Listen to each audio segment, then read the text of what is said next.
Hello বন্ধুরা, আরো একটি নতুন ব্লগে আপনাদেরকে স্বাগত। তো এই মুহূর্তে আমি আছি হচ্ছিল রংপুরের খুবই বিখ্যাত তাজাহাট জমিদার বাড়িতে। তো এখন হচ্ছিল তাজাহাট জমিদার বাড়িতে আমরা প্রবেশ করব। তো এই দিকটা হচ্ছিল গাড়ি পার্কিং এর ব্যবস্থা, স্যার এই সাইডে হচ্ছিল টিকিট কাউন্টার। তো চলুন আগে আমরা টিকিট কাটি, দেখি টিকিট মূল্যগুলো কত করে নেয়।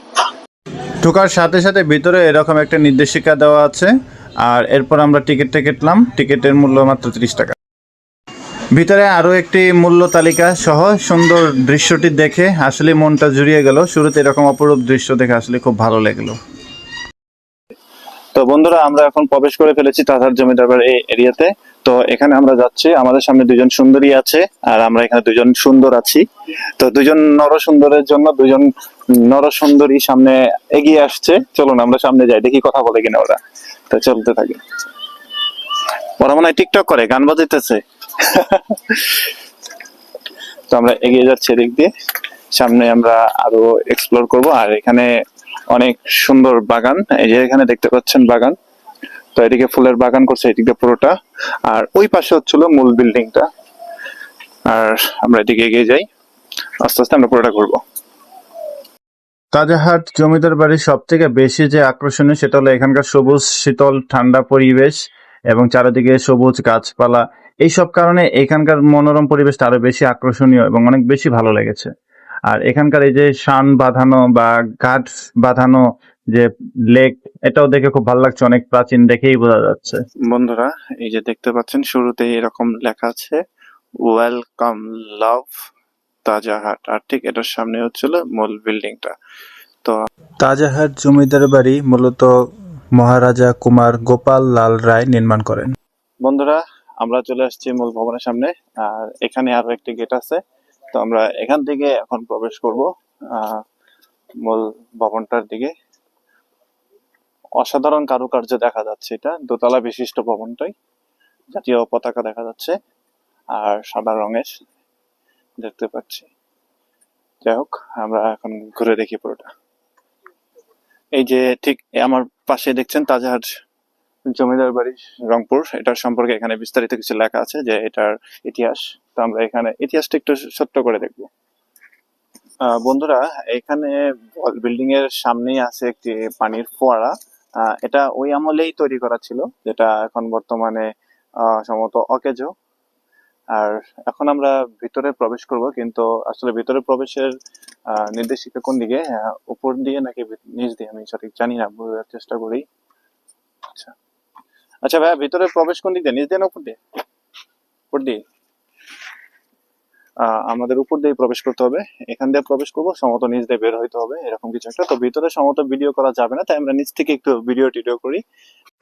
হীরা জহরতের ব্যবসা থেকে হঠাৎ ধনী হওয়া এই জমিদার পরিবারের মাথার মুকুট অথবা তাজ থেকেই এই অঞ্চলটির নাম হয় তাজহাট।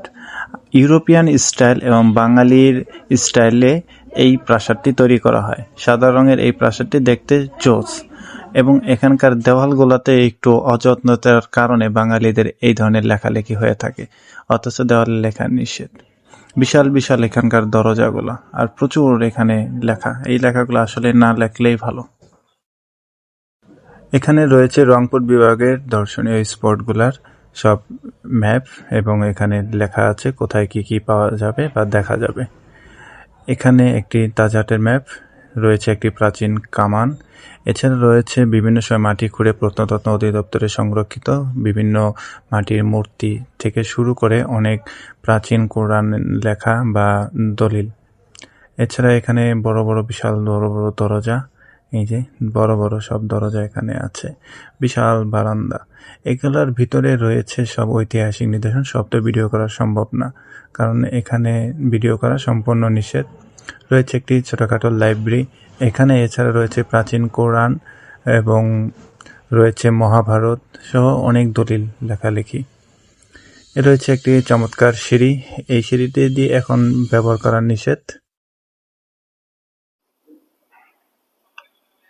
আগে এগুলো 17 ছিল।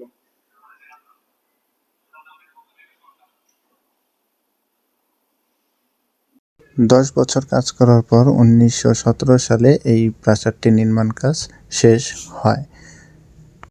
1947 সালে দেশ বিভাজনের পর জমিদার পরিবারটি পাঞ্জাবে চলে যায়, অর্থাৎ ভারতের পাঞ্জাব রাষ্ট্রে চলে যায়। এরপরে 1984 সাল থেকে 1991 সাল পর্যন্ত এটি হাইকোর্টের একটি বেঞ্চ হিসেবে ব্যবহৃত হয়ে থাকে। এরপর 1995 সালের পর থেকে এটি জাদুঘর হিসেবে ব্যবহৃত হয়ে আসছে আজ অবধি। এরপর থেকে রংপুরের একটি জাদুঘর হিসেবে এই প্রাসাদটি ব্যবহৃত হয়ে আসছে। এখন পর্যন্ত এটি খুবই বিখ্যাত এবং খুবই সুপরিচিত রংপুরের একটি ঐতিহাসিক বিনোদন কেন্দ্র বা পার্ক হিসেবে ব্যবহৃত হয়ে আসছে।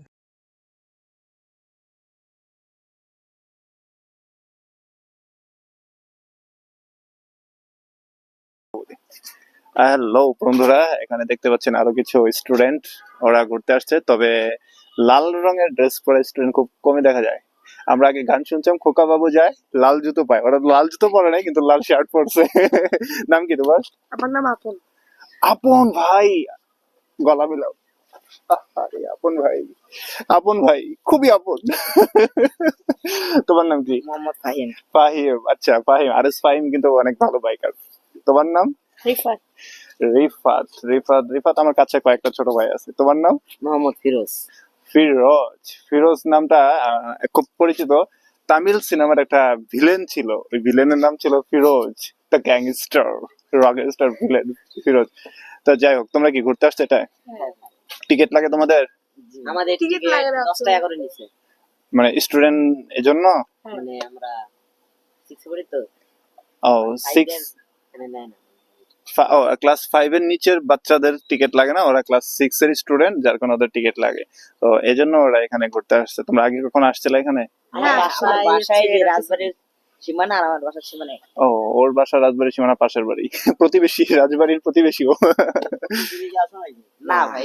যাক, তোমার চুলগুলো আমার কাছে ভালো লাগছে, চুলগুলো সুন্দর আছে। ঠিক আছে, ঘুরো। ওকে, আচ্ছা। আসসালাম। ওয়ালাইকুম আসসালাম। তাজহাট জমিদার বাড়ি এরিয়াতে রয়েছে সুবিশাল ফুলের বাগান, অনেক বড় একটি বাগান। এখানে বিকালে ঘোরার মতো একটা সুন্দর পরিবেশ। বন্ধুরা, তাহলে আমরা এখন তাজাহাট জমিদার বাড়ি ভ্রমণটা শেষ করলাম। শেষ করে এখান থেকে এখন বিদায় নিচ্ছি। নতুন ব্লগে আবার দেখা হচ্ছে। Tata, bye bye.